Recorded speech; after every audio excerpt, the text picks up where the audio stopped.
red pandas.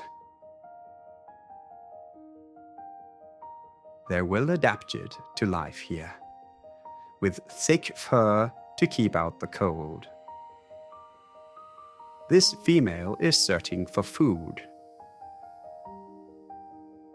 Bamboo can make up 99% of her diet.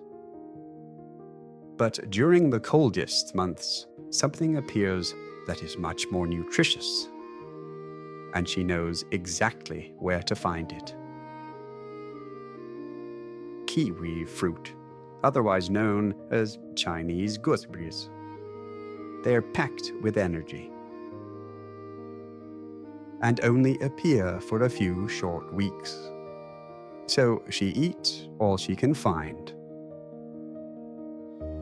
After such a feast, she needs to do what red powders do best.